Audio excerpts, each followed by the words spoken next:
Oke, kembali lagi di channel saya. Makasih buat kalian yang sudah menonton video ini ya. Bantu subscribe dulu yang belum subscribe, supaya kalian tidak ketinggalan setiap saya upload video baru. Wah, gawat kali ya. Persidangan pertama hari ini sudah dimulai.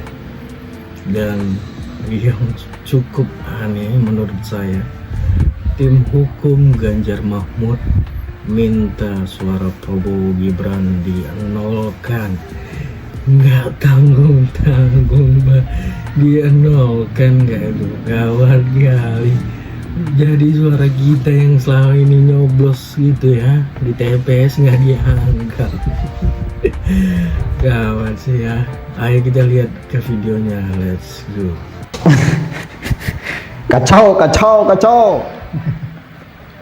Ini ada-ada aja. Tim hukum Ganjar Mahfud meminta untuk suara Prabowo Gibran itu dienolkan. Dienolkan. Harusnya Prabowo Gibran itu nggak punya suara, harus dienolkan.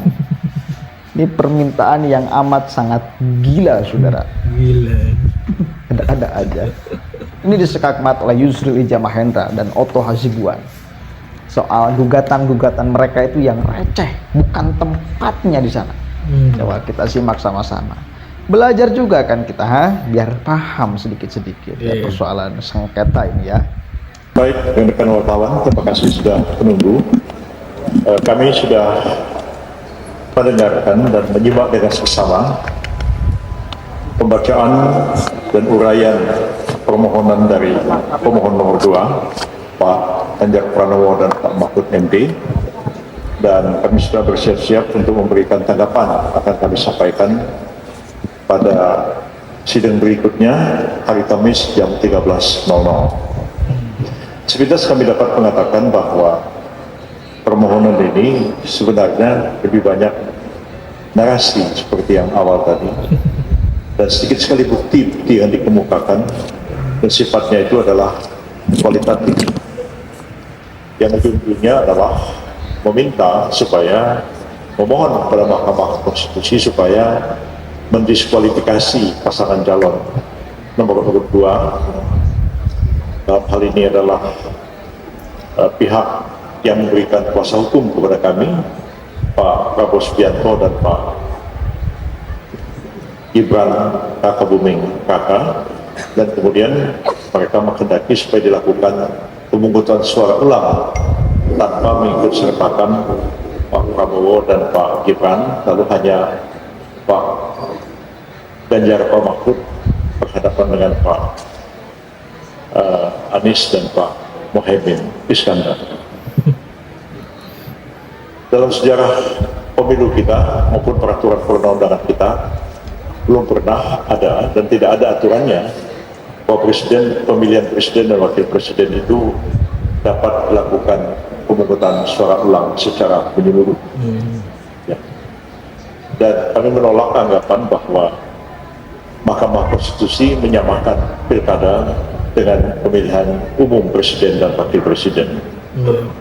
Yang terjadi sebenarnya adalah bahwa Mahkamah Konstitusi menyatakan pilkada itu bukan rejim pemilu, dan Mahkamah Konstitusi hanya mengadili perkara-perkara itu untuk sementara sampai tiba saatnya nanti pemerintah dan DPR membentuk undang-undang yang membentuk pengadilan yang akan menangani perkara-perkara pilkada. Contoh-contoh yang disebutkan dalam permohonan tadi bahwa MK pernah mendiskualifikasi itu, mendiskualifikasi ini, sebenarnya diskualifikasi terhadap pilkada.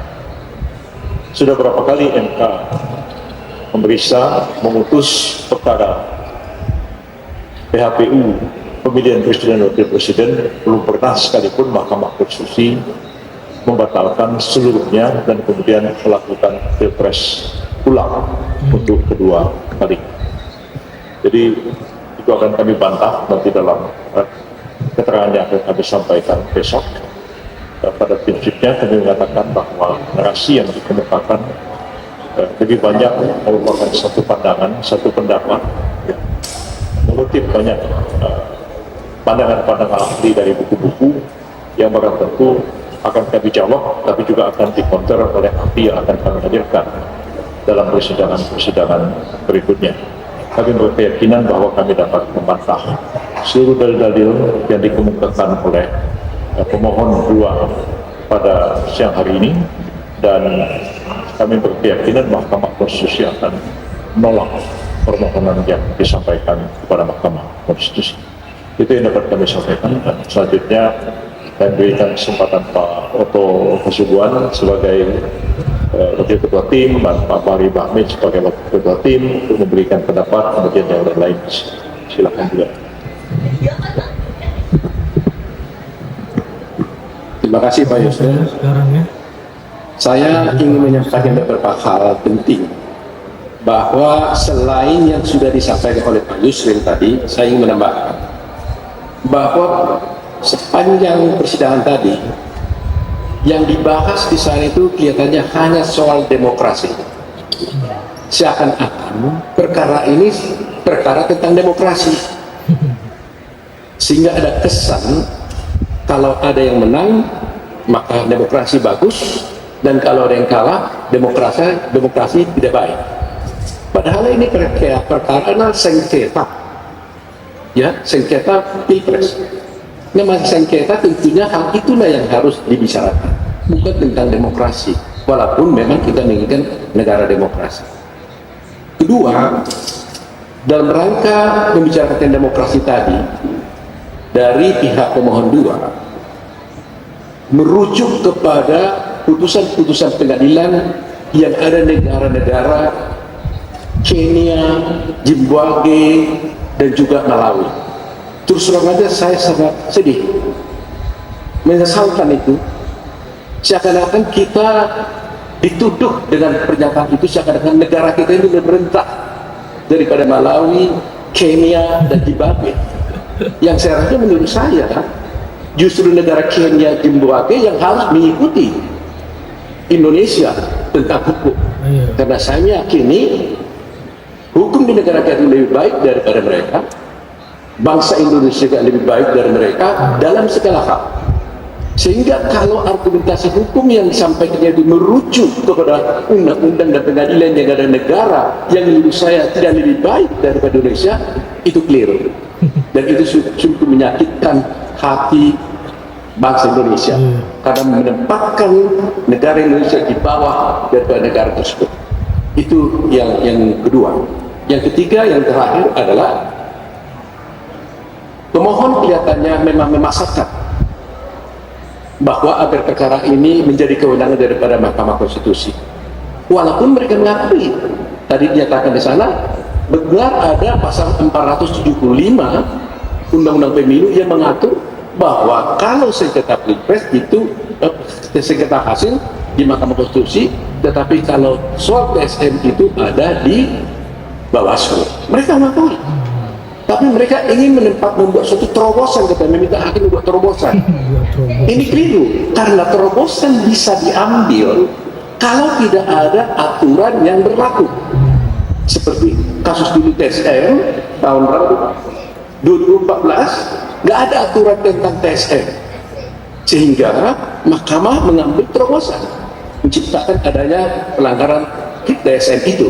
Nah sekarang TSM sudah diatur dalam Undang-Undang Pemilu, jadi tidak ada lagi ruang bagi Mahkamah Konstitusi untuk mengambil suatu terobosan yang bertentangan dengan undang-undang yang ada, sehingga kepatuhan kita, kepatuhan Mahkamah Konstitusi haruslah tetap dijaga agar patuh kepada undang-undang berlaku dan hukum acara yang sudah diatur di dalam undang-undang tersebut. Inilah yang perlu kita jaga, dan kita jaga bersama. Jangan sampai undang-undang diatur untuk hanya masyarakat setempat. Kita tegakkan hukum dan keadilan. Terima kasih. Ini mungkin. Oke.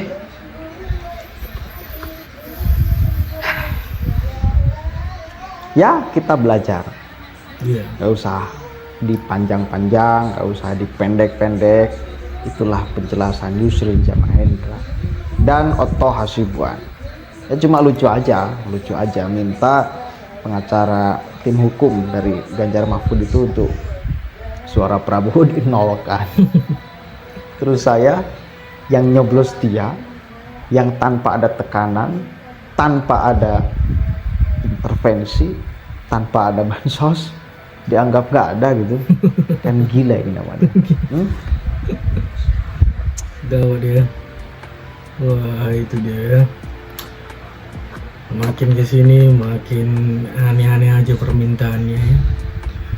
Minta diskualifikasi, minta tanpa Gibran, minta suara dinolkan. Ya kita nikmatin saja lah ya, kita tonton, kita tengok alurnya bagaimana, kita sekalian belajar juga ya kan. Begitu sekian video dari saya, gua